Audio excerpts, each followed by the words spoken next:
Bonjour.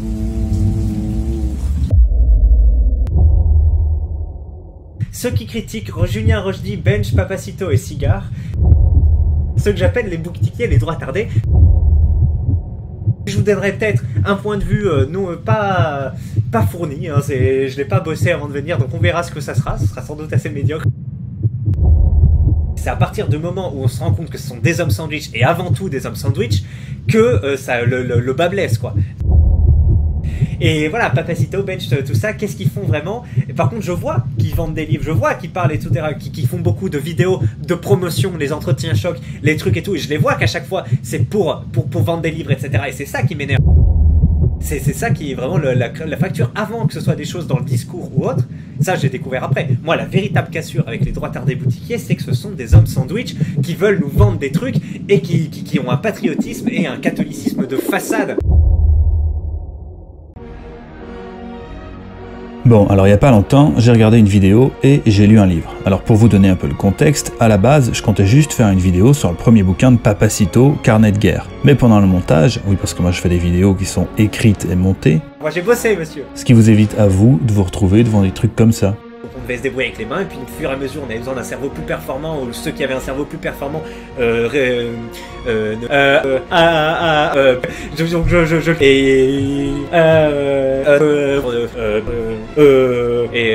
j'ai pas beaucoup pensé la chose, hein. Et donc, c'est une bonne, bon, bref, pendant le montage, j'ai regardé une vidéo de L'œil de l'élite. C'est-à-dire une vidéo faite pour les gens qui font autre chose en même temps. Une vidéo qui requiert même pas le minimum vital de vos fonctions cérébrales. Et comme il y a trop de choses qui n'allaient pas dans cette vidéo, j'ai décidé que j'allais faire d'une paire de couilles. C'est-à-dire que je vais répondre à L'œil de l'élite, tout en vous faisant un retour sur le livre de Papacito. Et en fait, ça tombe plutôt bien cette histoire parce que ça va me permettre d'aborder un sujet qui fâche, celui de l'argent au sein de la droitosphère. D'ailleurs, mon Tipeee est toujours là, hein, si vous voulez me soutenir, parce que j'aurai jamais la monétisation vu les sujets que je traite. Alors exceptionnellement, cette vidéo sera en 2 parties. Pas parce qu'elle serait trop longue, hein, ça je m'en fous, mais parce que je veux que les 2 parties soient à la fois complémentaires et indépendantes. Mais on y reviendra. Alors c'est parti, on va aller énucléer ensemble L'œil de l'élite. Me faire traiter comme ça par une tentouse? Mais dites-moi que je rêve. Bien se passer, ne t'inquiète pas. On va prendre un petit muscle pump de chez Nutrimuscle. tous les inserts qu'il met, qu'il maîtrise parfaitement, c'est du grand art. La couille, d'où qu'elle vienne, est positive. Alors pour ceux qui connaissent pas L'œil de l'élite, c'est un mec qui fait des vidéos souvent très longues dans lesquelles il lit des messages du 1825 de jeuxvideo.com, le fameux, tout en donnant son avis. Et je vous le dis tout de suite, je n'ai rien contre lui, bien au contraire, c'est un mec extrêmement sympathique, plein d'une bonne humeur vraiment communicative, qui a souvent de bonnes sorties, qui me fait bien marrer et dont je regarde parfois les vidéos. Parfois seulement parce qu'il en produit beaucoup. C'est aussi un mec qui a compris comment fonctionnait l'algorithme de YouTube et ce qu'il attendait de lui, à savoir privilégier la quantité à la qualité. Et donc ce qui m'a donné envie de faire cette vidéo, c'est ce passage précis. Papacito, moi je le dis, arrête, enfin je le dis, qu'il arrête ses livres sont merdiques, n'importe qui sur le forum, enfin peut-être pas n'importe qui, mais il y a des mecs sur le forum qui imitent très bien Papacito à l'écrit, et je pense que beaucoup de gens peuvent le faire à l'écrit. Le mec dit à Papacito d'arrêter d'écrire des livres. Et puis il vient m'annoncer froidement en commentaire qu'il chie sur des livres pendant presque 40 minutes alors qu'il ne les a même pas lus. Et qu'il ne sait donc même pas de quoi il parle. Parce qu'en fait il fait un amalgame énorme, alors que pourtant on sait à quel point les amalgames c'est mal. C'est pénible de tout préciser à chaque fois et distinguer chaque boutiquier, chaque modèle d'affaires, etc. Sauf qu'en fait ce que ça veut dire ça, c'est qu'il n'est pas capable de faire la différence entre un livre et un rasoir pour se raser les couilles, ou des OPSP pour vendre des barbecues et des porte-clés. Pour lui, un livre, c'est un bien de consommation comme un autre. C'est presque un truc qui s'achète au kilo. Le mec va quand même jusqu'à dire que les bouquins de Papacito et de Rochdy ont l'air plus proches de mes vidéos que d'un vrai livre. C'est dire le peu de respect qu'il témoigne non seulement à ses bouquins qu'il n'a pas lus, et à son propre travail du coup, parce qu'il considère lui-même que son travail est médiocre. Je sais que mes vidéos sont merdiques, hein. C'est vraiment le prolétariat intellectuel.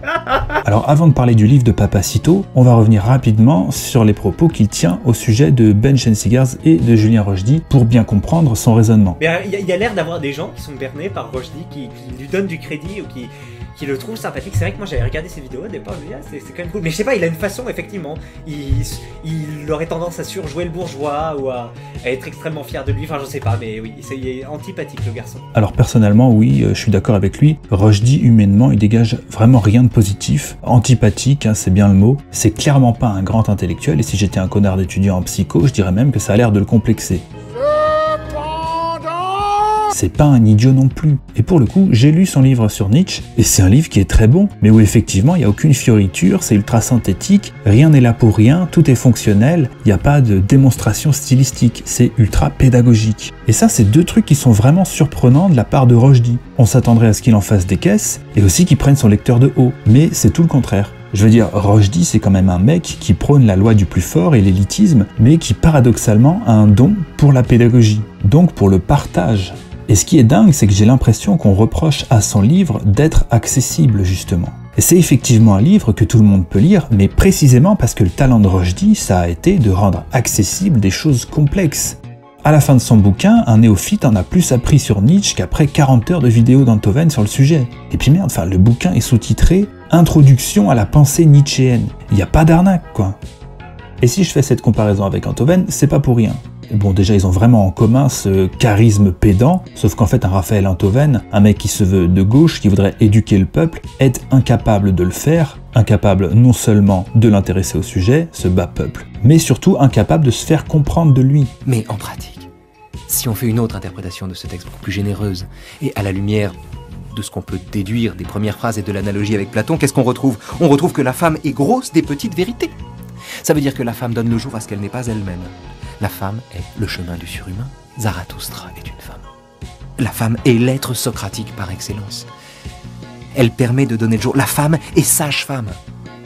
C'est ça la difficulté du propos de Nietzsche. Paola. Oh ta gueule. Ensuite, si je fais cette comparaison, c'est aussi parce que Enthoven fait partie de ces énormes fils de pute de gauchistes qui ont perverti la pensée nietzschéenne, pour la faire correspondre à leur idéologie. Et pour le coup, Rochdy a bien rattrapé le tir, et il a quand même réussi à intéresser des mecs à la philosophie, alors que ça serait jamais arrivé autrement. Alors maintenant, on va passer très rapidement sur Bench. Je viens de la vraie campagne, il n'y a pas de beaufs tatoués qui fument des cigares H24 et prennent la pause avec un regard mystérieux pour vendre des t-shirts et se barrer aux États-Unis. Là, je regarde même plus ces vidéos à Bench. Maintenant, je sais plus. Non, depuis, ça fait quelques-unes. Oui, effectivement, moi non plus. Franchement, ces sponsors sont absolument dégueulasses. C'est vraiment écœurant.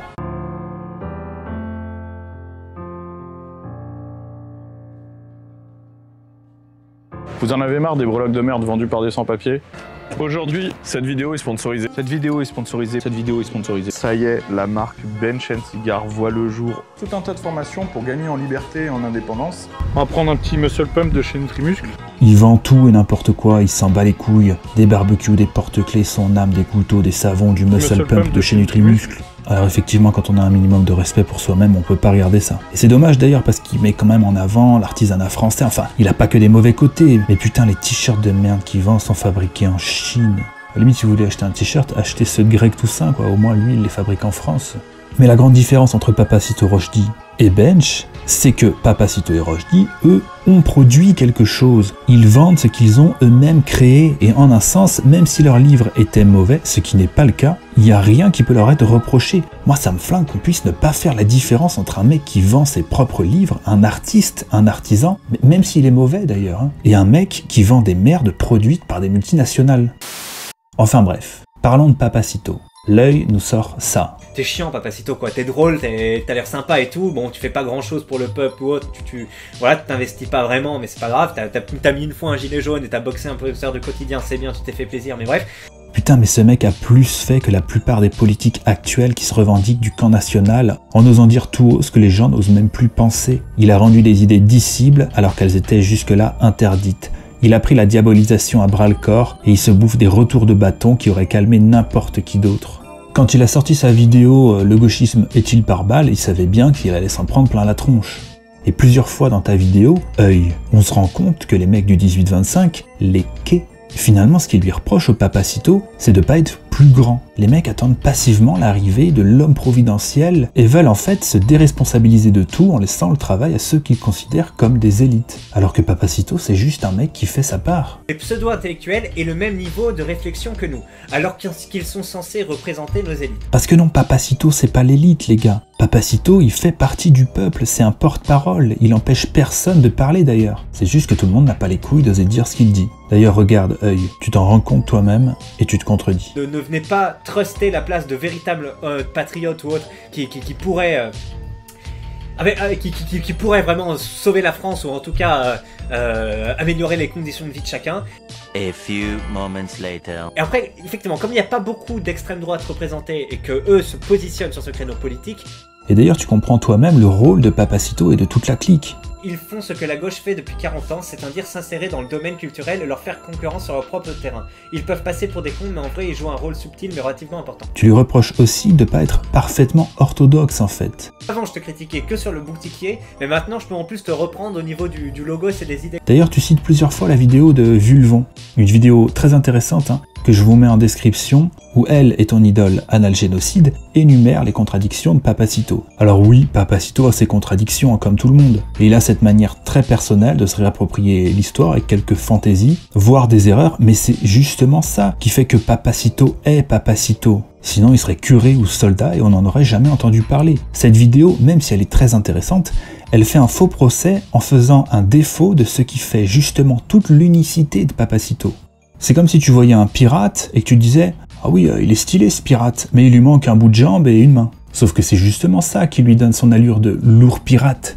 Alors moi du coup, j'ai lu le livre de Papacito. J'ai ce vilain défaut de parler de trucs que je connais. Alors je vais t'en parler un peu. C'était ça le but de ma vidéo à la base. Alors c'est un livre qui n'a pas de structure, ou du moins qui a une fausse structure. Il est divisé en 12 chapitres qui correspondent aux 12 mois de l'année 2018. Dans ces chapitres, il y a des fragments de taille très variés, ça va d'un paragraphe à une douzaine de pages. Alors ça peut être des portraits, des scènes de vie, des souvenirs, des anecdotes, des descriptions. Ça commence sur un énorme tacle à Aymeric Caron. Non, je suis vraiment choqué. Et ça finit par 3 pages de développement personnel accéléré. Bref, on sent que c'est écrit vite, au fil de la plume. C'est écrit dans l'urgence, comme disent les critiques de merde de chez Télérama. On sent qu'il suit cette espèce d'inspiration phénoménale, parce qu'il y a du génie dans ce mec-là. Il faudrait vraiment être atteint soit de mauvaise foi, soit de gauchisme pour le nier. Mais pour on ne sait quelle raison bizarre, tu lui refuses le droit de pouvoir avoir aussi du talent à l'écrit, parce que ça t'emmerde qu'il puisse vivre de son art, de son talent. Parce qu'on parle pas de vendre du muscle pump de chez Nutrimuscle là. On parle de vendre ce qu'il a lui-même créé, de vendre son œuvre. D'ailleurs, je me demande si tu serais vraiment capable de reconnaître un bon livre, un bon auteur si t'en lisais un. Je dis pas que Papacito est un grand écrivain, mais je pense que même s'il l'était, tu le lirais pas de toute façon. Bah oui, mais les gens ne lisent pas, et moi le premier. Donc on consomme que des vidéos, et on ne sait même pas ce que c'est que notre élite. C'est comme si un chauve venait de parler de shampoing, ou qu'un quai du 18-25 venait de parler de gonzesse. Quand je vois que tu peux avoir une opinion aussi tranchée sur des livres que t'as pas lus, j'ai tendance à me dire que tu pourrais potentiellement être le genre de mec qui va s'autoriser à aimer un auteur, ou du moins en dire du bien, à cause de sa réputation, plutôt que par rapport à ce que tu en as pensé ou que tu en as ressenti personnellement. Attention, je suis pas en train de dire que Papacito est un grand écrivain, mais il est pas mauvais, il est intéressant, et son style est effectivement extrêmement proche de son style oral, ce qui, quand tu y penses, est quand même un phénomène extrêmement rare dans le monde de la littérature. Oh putain, je viens de prononcer Papacito et littérature dans la même phrase, je suis sûr que ça t'a fait bizarre. Comme s'il n'était pas bienvenu en fait dans ce monde-là. D'ailleurs, t'es le premier à l'en rejeter. Alors qu'à côté de ça, t'as des mecs qui écrivent des listes de courses ou qui font de la poésie expérimentale et qui, eux, sont à considérer comme des ajouts essentiels à la littérature par les gauchistes universitaires qui ont les pleins pouvoirs pour décider de ce qu'est la littérature. Il y a des. Il y a autour d'eux. Il y a des. Il y a des. Il y a autour d'eux. Il y a autour d'eux. Il y a autour d'eux.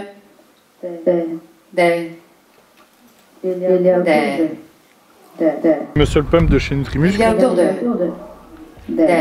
Mais Papacito, c'est une littérature du peuple par le peuple. Ça a l'air con dit comme ça, mais c'est super rare en fait. Parce que quand on parle d'art populaire, on parle en général d'œuvres aseptisées, produites par des pseudo-artistes validés par le système pour porter le discours de la pensée dominante. C'est pas des prolétaires qui ont fait ces œuvres populaires, c'est pas des gens de ta classe sociale qui ont fait ces œuvres-là. Ce sont en général des multinationales, des grands bourgeois, des grands patrons qui ont du fric, qui ont fait ces œuvres populaires pour toi, qui ont décidé ce que toi tu vas regarder, ce que toi tu vas consommer. C'est eux qui ont décidé pour toi. Ici, c'est vraiment un mec du peuple qui crée pour le peuple sans passer par la validation du système. C'est le vulgaire à l'état pur, vulgaire dans tous les sens du terme d'ailleurs. Par contre, son oralité, son talent d'improvisation Enfin, les personnages qui jouent, les références et tout, les inserts qu'il met, qu'il maîtrise parfaitement, c'est du grand art. Effectivement, tu vois sa prestation de 3 heures sur Livre Noir, l'interview en direct là sur VA+, c'est impressionnant. D'ailleurs, si tu mets bout à bout toutes les vidéos où il apparaît, tu remarques un truc incroyable, c'est qu'il ne se répète jamais. Et ça, c'est de l'improvisation totale. Après, on a les entretiens chocs, qui sont un modèle hybride, mi-improvisé, mi-écrit, qui sont encore meilleurs. Et puis on a les bouquins, qui en toute logique doivent représenter le sommet de son art, parce qu'il peut peaufiner, réfléchir, retravailler. C'est une chance ça, d'avoir accès à ça, c'est une chance pour la France. Alors ce qui caractérise le plus Papacito, c'est son sens de l'image extraordinaire, tu l'as bien remarqué. Et ça on le retrouve dans son livre, c'est une bande dessinée sans les dessins le truc, c'est vivant. Donc c'est dû en partie à cette surabondance d'adjectifs, de superlatifs qui sont toujours inattendus mais jamais hors contexte. Enfin c'est ce qu'on connaît du Papacito à l'oral quoi, mais en plus travaillé. En fait j'aurais vraiment aimé lire le bouquin sans connaître Papacito pour voir ce que j'en aurais pensé, parce que forcément tu te dis qu'il y a un truc qui manque. C'est la voix, c'est l'accent, c'est la couille. Alors il faut vraiment faire un effort pour dissocier le personnage qu'on connaît du texte. Et du coup, en essayant de prendre le texte seul, finalement ça m'a fait penser au monologue de Seul contre tous de Gaspard Noé. Quoi? Me faire traiter comme ça par une tentouse? Mais dites-moi que je rêve. Comme si je savais pas que sa femme l'avait plaqué parce qu'un jour, elle l'a découvert en train de se faire éclater la rondelle par un de ses employés. Tous les bouchers chevalins de Paris le savent bien que ce petit monsieur Blanchard aime la queue. Il aime tailler des pipes avec son cul. Est-ce que vous préférez vous faire bencher le cigare ou avoir un cigare dans le bench? Bref, avec le texte seul, en enlevant la personnalité de Papacito qu'on connaît si bien, parce que mine de rien, c'est assez inédit ça aussi, de connaître tant de choses sur l'auteur du livre que tu es en train de lire. Mais quand tu sépares le texte de l'image que tu te fais de l'auteur, qu'est-ce qui se passe? Moi c'est ça que j'ai voulu savoir. Et en faisant cet effort, je me suis rendu compte qu'on pouvait y ressentir une certaine tension dramatique, et même percevoir les traits d'humour comme un putain de dernier rempart contre la folie. Tu vois, le truc qui l'empêche de complètement partir en couille. Et il y a un texte en particulier qui m'a fait cette impression. Il s'appelle Un long viol. Et c'est un bug dans la matrice, il y a eu un problème en fait. C'est que Papacito a oublié de faire des blagues dans celui-là. Et on se retrouve avec un texte qui, quand il est plus porté par la gouaille chaleureuse ni par l'accent sympathique de Papacito, devient vraiment sombre en fait. Et ce sera justement le but de la seconde partie de cette vidéo. Je vais vous proposer du Papacito sans les blagues et sans le Papacito. Ça va être une expérience esthético-scientifique de haute volée.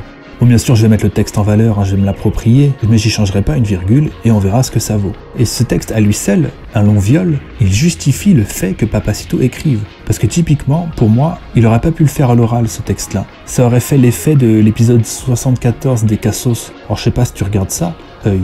Moi je regarde ça de temps en temps quand j'ai des périodes de régression, un peu comme quand je regarde tes vidéos. Mais bref, tu regardes ça, c'est d'une brutalité absolue, et c'est d'autant plus choquant qu'on te met un drame sous le nez alors que tu t'attendais à voir quelque chose de drôle. Et ça décuple la violence de la scène. Bref, ce texte, c'est vraiment ce qui lui ronge les tripes, exprimé sans le maquillage de l'humour et de la bonhomie. Et ce sera donc la deuxième partie de cette vidéo. Ce qu'il donne, c'est dans le cadre de vidéos promotionnelles pour vendre des livres, donc je suis désolé.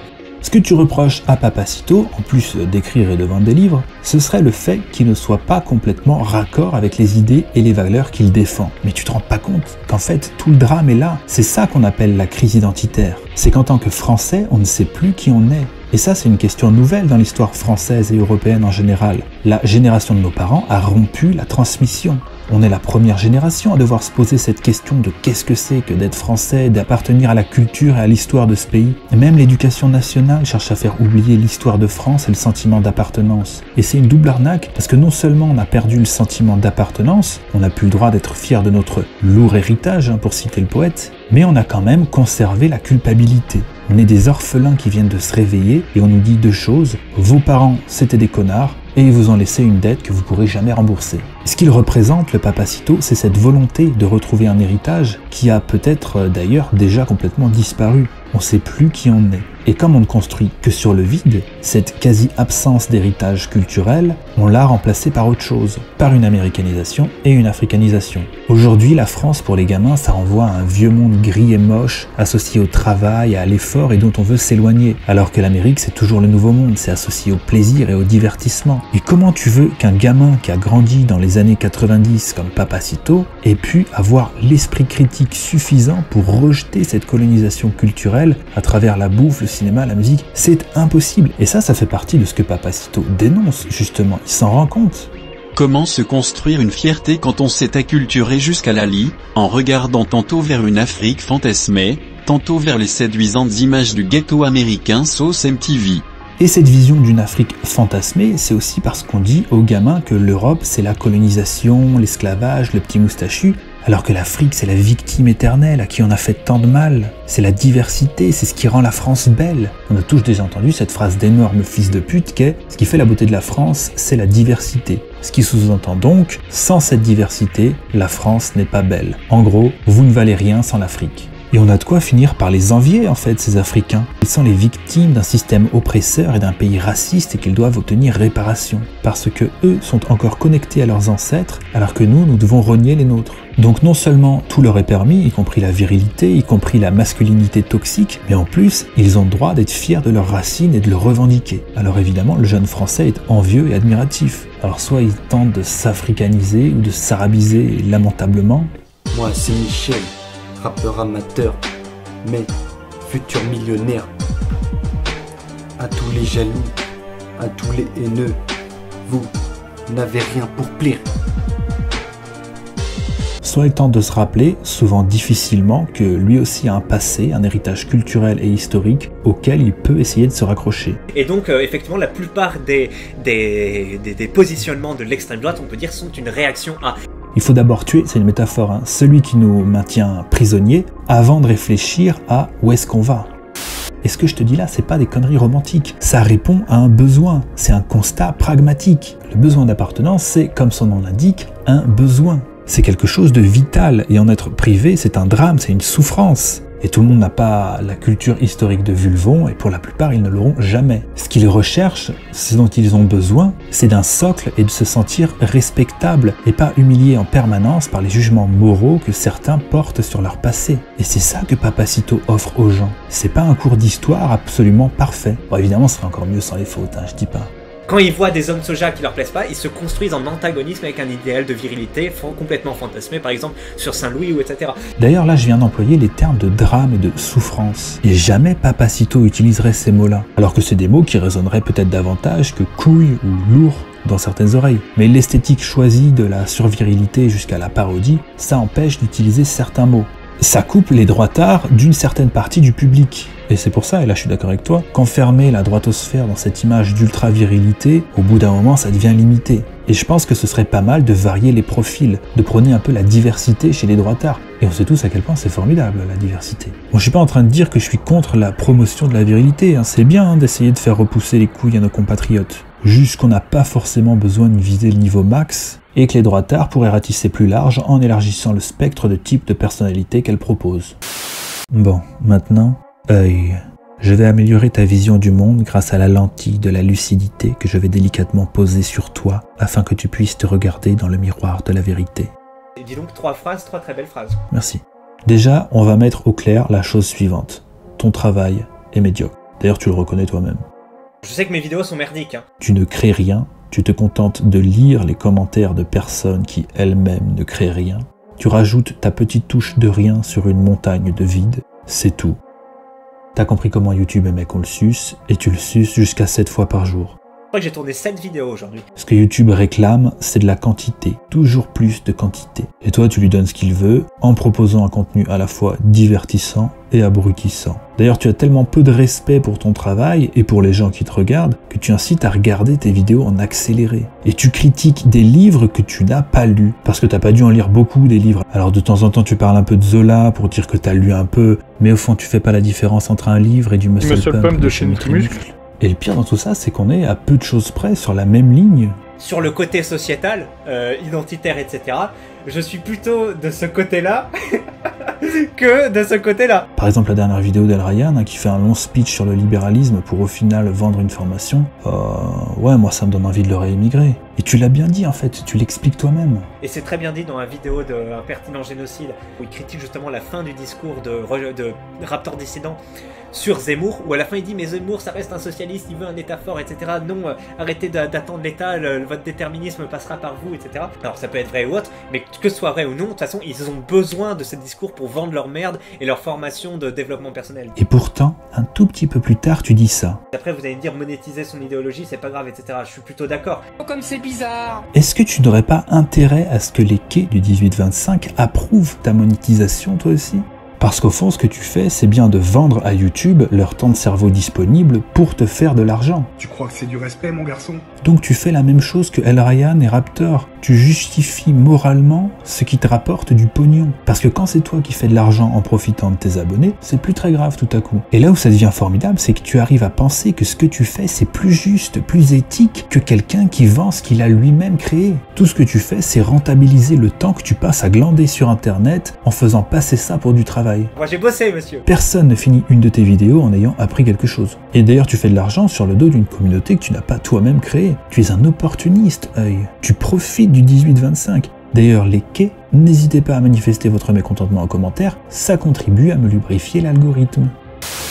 Mais avant de te quitter, œil, il faut bien que tu comprennes un truc. Les mecs qui écrivent des livres, et qui créent ensuite leurs propres outils de communication pour en faire la promotion, mais c'est prodigieux en fait. Ce sont des mecs qui créent, c'est pas ça des hommes sandwich. Enfin, quand ils font des sponsors, oui, tu peux considérer que ce sont des hommes sandwich, ça me dérange pas. Mais alors dans ce cas-là, toi, œil, en vendant le temps de cerveau disponible de tous ces misérables célestins qui se morfondent dans leur misère sexuelle en gobant des Red Pills comme si c'était des Smarties. C'est très bien dit. En vendant leur temps de cerveau disponible à YouTube qui essaye de leur vendre des merdes infâmes, que fais-tu? Œil, assieds-toi. Je dois t'annoncer la vérité maintenant. Ça fait 26 minutes que je tourne autour du pot. Mais le moment est venu pour toi d'entendre la vérité. Tu n'es qu'un petit employé de YouTube. Tu travailles littéralement pour eux. Et c'est quoi ton boulot? C'est homme sandwich.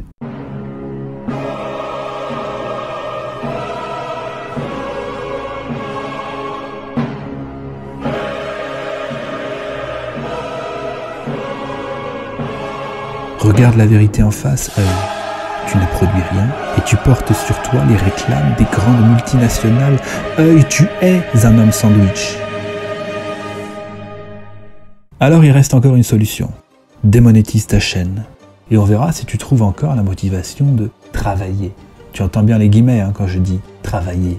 Si c'est juste pour la beauté du geste, pour le plaisir de partager le petit morceau de néant dans lequel tu barbotes, bah t'as pas besoin de perdre toute dignité en faisant la pub pour Coca ou McDo. T'as raison. Parce que moi, les droitards de YouTube, ils font de la pub pour des entreprises françaises, souvent pour des artisans. Bon, sauf Bench, lui, ils vendent des t-shirts fabriqués en Chine, je peux pas le sauver. Monsieur le Pump. D'ailleurs, n'oublie pas un truc. La plupart des droitards de YouTube n'ont pas droit à la monétisation. Ils n'ont pas non plus le droit aux subventions ou aux médias mainstream pour faire la promotion de leurs livres et autres. Faut bien voir aussi que pour eux, les possibilités pour trouver des partenariats, des sponsors sont hyper limitées. Alors oui, les formations à la con, les barbecues, les rasoirs pour se raser les couilles, les savons, Monsieur le Pump de chez Nutrimuscle. C'est sûr que c'est pas glorieux, mais ils ont pas l'argent du contribuable. Les gauchistes, eux, ils sont immunisés. Ils ont pas à se salir les mains en gagnant de l'argent ou en travaillant ou en se déshonorant, comme toi tu le fais, en faisant l'homme sandwich.